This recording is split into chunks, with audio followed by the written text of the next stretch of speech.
ಈ ಸಮಾರಂಭದಲ್ಲಿ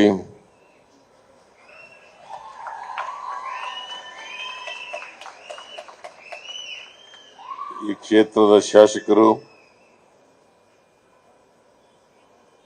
ನಗರಾಭಿವೃದ್ಧಿ ಸಚಿವರು ಆದಂತ ಶ್ರೀ ಬೈರ್ತಿ ಸುರೇಶ್ ಅವರೇ, ಮಾಜಿ ಸಚಿವರು ಶಾಸಕರು ಆದಂತ ಶ್ರೀ ಆರ್ ವಿ ದೇಶಪಾಂಡೆ ಅವರೇ,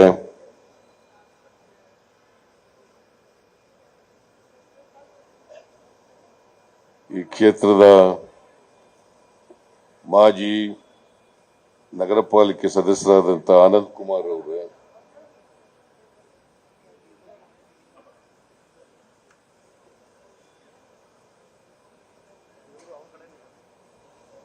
ರಾಜಕೀಯ ಕಾರ್ಯದರ್ಶಿಗಳಾದಂತ ಶ್ರೀ ನಜೀರ್ ಅಹಮದ್ ಅವರೇ,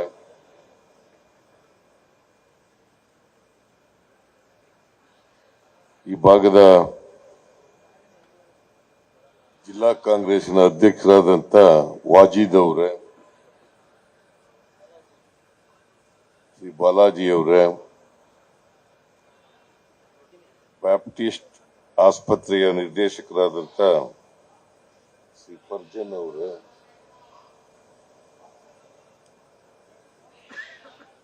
ವೇದಿಕೆ ಮೇಲೆ ಇರ್ತಕ್ಕಂಥ ಇತರ ಎಲ್ಲ ಗಣ್ಯರೇ,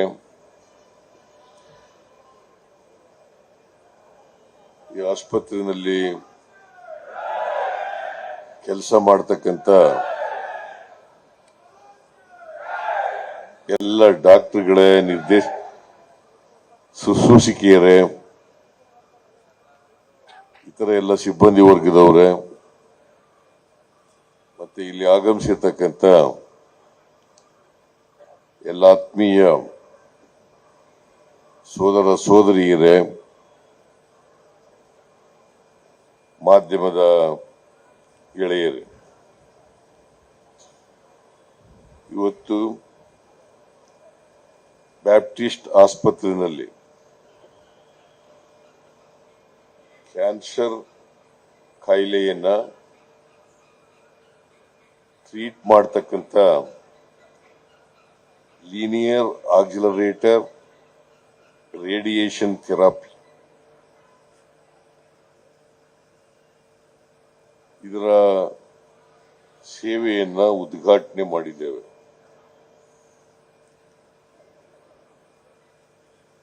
ಇದು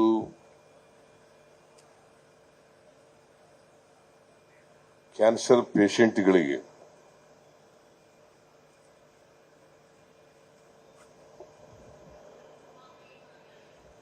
ಟ್ರೀಟ್ಮೆಂಟ್ ಮಾಡತಕ್ಕಂಥ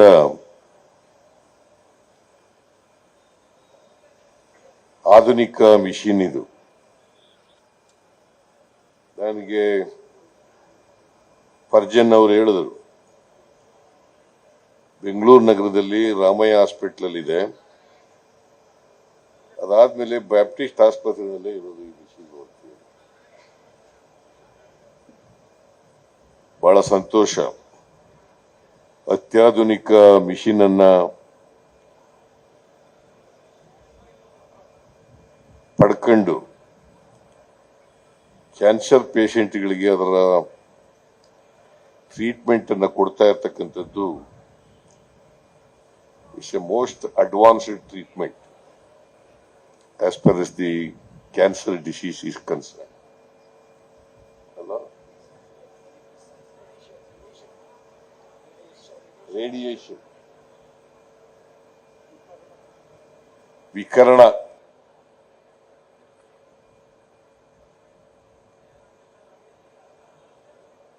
ಬಹಳ ಜನ ಇತ್ತೀಚಿನ ದಿನಗಳಲ್ಲಿ ಕ್ಯಾನ್ಸರ್ ರೋಗಕ್ಕೆ ತುತ್ತಾಗ್ತಾ ಇದ್ದಾರೆ. ಸಾಮಾನ್ಯವಾಗಿ ಕ್ಯಾನ್ಸರ್ ರೋಗ ಅದು ವಾಸಿಯಾಗ್ತಕ್ಕಂಥ ರೋಗ ಅಲ್ಲ ಅಂತೇಳಿ ಜನರಲ್ಲಿ ಅಭಿಪ್ರಾಯ ಇದೆ. ನಾನು ಡಾಕ್ಟರ್ ಕೇಳಿದೆ ಈ ರೋಗ ವಾಸಿ ಆಗ್ತದ ಅಂತೇಳಿ. ಅವ್ರು ಹೇಳಿದ್ರು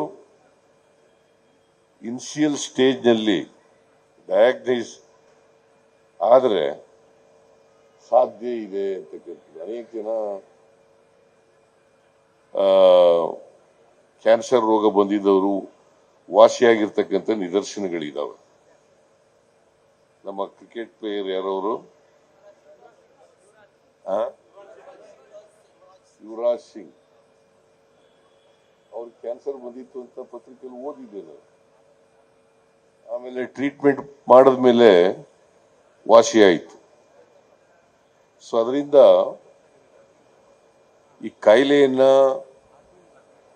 ಪ್ರಾರಂಭದಲ್ಲೇ ಪತ್ತೆ ಹಚ್ಚಿದ್ರೆ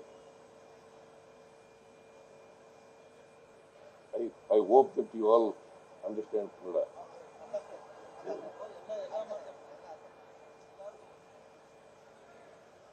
ಯಾಕೆಂತಂದ್ರೆ ಥಾಮಸ್ ಬಹಳ ವ್ಯಾಕರಣಬದ್ಧವಾಗಿ ಕನ್ನಡವನ್ನ ಮಾತಾಡಿದ್ರು.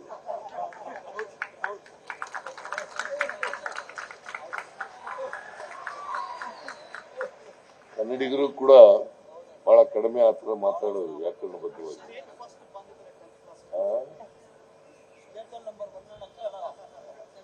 ವ್ಯಾಕರಣಬದ್ಧವಾಗಿ ಮಾತಾಡೋದಿದೆಯಲ್ಲ, ಅನೇಕ ಜನ ಸಾಹಿತಿಗಳಿಗೂ ಕೂಡ ಕಷ್ಟ ಅದು. ಆದ್ರೆ ಅವರು ಥಾಮಸ್ ಅವರು ಬಹಳ ವ್ಯಾಕರಣಬದ್ಧವಾಗಿ, ಶುದ್ಧವಾಗಿ, ಸ್ಫುಟವಾಗಿ ಕನ್ನಡವನ್ನ ಮಾತನಾಡಿದ್ರು, ಕನ್ನಡದಲ್ಲಿ ಮಾತನಾಡಿದ್ರು. ಸೊ ಇಲ್ಲಿ ಬ್ಯಾಪ್ಟಿಸ್ಟ್ ಆಸ್ಪತ್ರೆಗೆ ಬರ್ತಕ್ಕಂಥವ್ರು ಹೆಚ್ಚಾಗಿ ಹಳ್ಳಿಗಾಡಿನ ಜನ ಎಲ್ಲರೂ ಕೂಡ ಹೆಚ್ಚಾಗಿ ಕನ್ನಡದಲ್ಲೇ ಮಾತನಾಡೋದು. ರೋಗಿಗಳು ಕನ್ನಡದಲ್ಲಿ ಮಾತಾಡಿದ್ರೆ ಡಾಕ್ಟರ್ಗಳು ಇಂಗ್ಲಿಷ್ ನಲ್ಲಿ ಮಾತಾಡಿದ್ರೆ ಪ್ರಯೋಜನ ಆಗೋದಿಲ್ಲ. ಅದರಿಂದ ಡಾಕ್ಟರ್ಗಳು ಕೂಡ ರೋಗಿಗಳ ಭಾಷೆನಲ್ಲೇ ಮಾತನಾಡ್ತಕ್ಕಂಥದ್ದಾಗಬೇಕು. ಅವ್ರು ಇಂಗ್ಲಿಷ್ ಮಾತಾಡೋದು ಇಂಗ್ಲಿಷ್ ಮಾತಾಡಿ, ಕನ್ನಡ ಮಾತಾಡಿದ್ರೆ ಕನ್ನಡದಲ್ಲಿ ಮಾತಾಡಿ, ಮಲಯಾಳಂ ಮಾತಾಡಿದ್ರೆ ಮಲಯಾಳಂನಲ್ಲಿ ಮಾತಾಡಿ, ತಮಿಳ್ನಲ್ಲಿ ಮಾತಾಡಿದ್ರೆ ಮಾತಾಡಿ. ಆದರೆ ಕನ್ನಡಿಗರೇ ಹೆಚ್ಚಿರೋದ್ರಿಂದ ಕನ್ನಡದಲ್ಲೇ ವ್ಯವಹರಿಸೋದು ಬಹಳ ಒಳ್ಳೆಯದು ಅಂತೇಳಿ ನಾನು ಭಾವಿಸ್ಕೊಂಡಿದ್ದೇನೆ. ನಾನು ಈ ಬ್ಯಾಪ್ಟಿಸ್ಟ್ ಆಸ್ಪತ್ರೆನ ಈ ಕಡೆ ಹೋಗುವಾಗ ಬರುವಾಗ ಎಲ್ಲ ನೋಡಿದ್ದೀನಿ, ಅನೇಕ ಸಾರಿ ನೋಡಿದ್ದೀನಿ. ಈಗ ಬರುವಾಗ ಬೈತಿ ಸುರೇಶ್ ಅವರು ಹೇಳ್ತಾ ಇದ್ರು, ಇಲ್ಲಿ ಹೆಚ್ಚಾಗಿ ಬಡವರಿಗೆ ಹೆಚ್ಚು ಟ್ರೀಟ್ಮೆಂಟ್ ಅನ್ನು ಕೊಡ್ತಾರೆ, ಮತ್ತೆ ಕಡಿಮೆ ಖರ್ಚಿನಲ್ಲಿ ಟ್ರೀಟ್ಮೆಂಟ್ ಅನ್ನು ಕೊಡ್ತಾರೆ ಅಂತಕ್ಕಂಥ ಮಾತು ಹೇಳಿದ್ರು. ನಿಮ್ಗೆಲ್ಲ ಗೊತ್ತಿದೆ, ನಮ್ಮ ಸಮಾಜದಲ್ಲಿ ಬಡವರು ಬಹಳ ಇದ್ದಾರೆ. ಶ್ರೀಮಂತರಿಗೆ ಕಾಯಿಲೆ ಬಂದ್ರೆ ಅವ್ರು ವಾಸಿ ಮಾಡ್ಕೊತಾರೆ. ಯಾವ್ದಾದ್ರು ಖಾಸಗಿ ಆಸ್ಪತ್ರೆಗೆ ಹೋಗಿ ಎಲ್ಲಿ ಉತ್ತಮವಾದಂತ ಟ್ರೀಟ್ಮೆಂಟ್ ಸಿಗ್ತದೆ ಅಂತ ಟ್ರೀಟ್ಮೆಂಟ್ ಅನ್ನು ತಗೊಳ್ಳಿಕ್ಕೆ ಅವರಿಗೆ ಶಕ್ತಿ ಇರ್ತದೆ. ಆದರೆ ಬಡವರಿಗೆ, ಅನೇಕ ಜನರಿಗೆ ಅವ್ರಿಗೆ ದಿನನಿತ್ಯದ ಜೀವನ ಮಾಡೋಕ್ಕೂ ಕೂಡ ಕಷ್ಟ ಇರ್ತಕ್ಕಂಥ ಜನರು ಇರ್ತಾರೆ. ಅಂಥವ್ರಿಗೆ ನೀವು ಸಹಾಯ ಮಾಡಿದ್ರೆ ಅದಕ್ಕಿಂತ ಸೇವೆ ಇನ್ನೊಂದಿಲ್ಲ ಅಂತಕ್ಕಂಥದ್ದನ್ನ ತಮಗೆ ತಿಳಿಸ್ಲಿಕ್ಕೆ ಬಯಸ್ತಾ ಇದ್ದೇನೆ. ಅದಕ್ಕೆ ಏನ್ ಹೇಳ್ತೀವಿ ಅಂತಂದ್ರೆ, ಜನಸೇವೆಯೇ ಜನಾರ್ದನ ಸೇವೆ ಅಂತ ಕರಿತೀವಿ. ಕ್ರಿಶ್ಚಿಯನ್ ಕಮ್ಯುನಿಟಿ ಜನರಲಿ, ಶಿಕ್ಷಣ ಕ್ಷೇತ್ರದಲ್ಲಿ ಮತ್ತು ಆರೋಗ್ಯ ಕ್ಷೇತ್ರದಲ್ಲಿ ಬಹಳಷ್ಟು ಕೆಲಸವನ್ನ ಭಾರತದಲ್ಲಿ ಮಾಡಿದ್ದಾರೆ. ನಿಮಗೆ ಈಗ ಉಡುಪಿ ಮಂಗಳೂರು ಭಾಗದಲ್ಲಿ ಶಿಕ್ಷಣ ಜಾಸ್ತಿ ಆಗಿದ್ರೆ ಅದಕ್ಕೆ ಕಾರಣ ಕ್ರಿಶ್ಚಿಯನ್ ಕಮ್ಯುನಿಟಿನೂ ಅಂತಕ್ಕಂಥದ್ದನ್ನು ಮರೀಲಿಕ್ಕೆ ಸಾಧ್ಯ ಇಲ್ಲ. ಯಾಕಂತಂದ್ರೆ ಹೊರದೇಶದಿಂದ ಕ್ರಿಶ್ಚಿಯನ್ ಕಮ್ಯುನಿಟಿ ಬಂತಲ್ಲ, ಆಗ ಬಂದದ್ದು ದಕ್ಷಿಣ ಕನ್ನಡ ಜಿಲ್ಲೆಗೆ.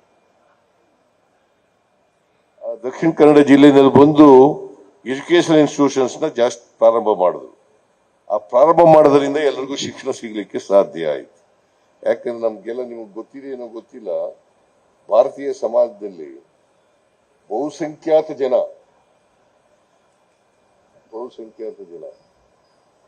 ಅಕ್ಷರ ಸಂಸ್ಕೃತಿಯಿಂದ ಬಹಳ ಕಾಲದವರೆಗೆ ವಂಚಿತರಾಗಿದ್ದರು. Follow me. ಅಕ್ಷರ ಸಂಸ್ಕೃತಿಯಿಂದ ವಂಚಿತರಾಗಿದ್ದರು, ವಿದ್ಯೆ ಕಲಿಯಲಿಕ್ಕೆ ಅವಕಾಶ ಇರಲಿಲ್ಲ. ಹಾಗಾಗಿ ಇವತ್ತು ನಾವು ನೋಡ್ತಾ ಇರ್ತಕ್ಕಂಥ ಅಸಮಾನತೆಯನ್ನ ಕಾಣ್ತಾ ಇದ್ದೀವಿ. ಸಾಮಾಜಿಕ ಅಸಮಾನತೆ, ಆರ್ಥಿಕ ಅಸಮಾನತೆ ಇವತ್ತು ಸಮಾಜದಲ್ಲಿ ಇದ್ರೆ ಇದು ಒಂದು ಪ್ರಮುಖವಾದಂತ ಕಾರಣ ಅಂತಕ್ಕಂಥದ್ದನ್ನ ಮರೀಲಿಕ್ಕೆ ಸಾಧ್ಯ ಇದೆ. ಆ ಕಾರಣದಿಂದ ನೀವು ಶಿಕ್ಷಣ ಮತ್ತು ಆರೋಗ್ಯ ಎರಡೂ ಕ್ಷೇತ್ರಗಳನ್ನ ಆಯ್ಕೆ ಮಾಡಿಕೊಂಡು ಆ ಕ್ಷೇತ್ರದಲ್ಲಿ ಹೆಚ್ಚಾಗಿ ತಮ್ಮನ್ನ ತೊಡಗಿಸ್ಕೊಂಡಿರ್ತಕ್ಕಂಥದ್ದು, ಅಲ್ಲಿ ಸೇವೆ ಮಾಡ್ತಾ ಇರ್ತಕ್ಕಂಥದ್ದು ಬಹಳ ಶ್ಲಾಘನೀಯವಾದಂತ ಕೆಲಸ ಅಂತೇಳಿ ನಾನು ಭಾವಿಸ್ತಿದ್ದೀನಿ.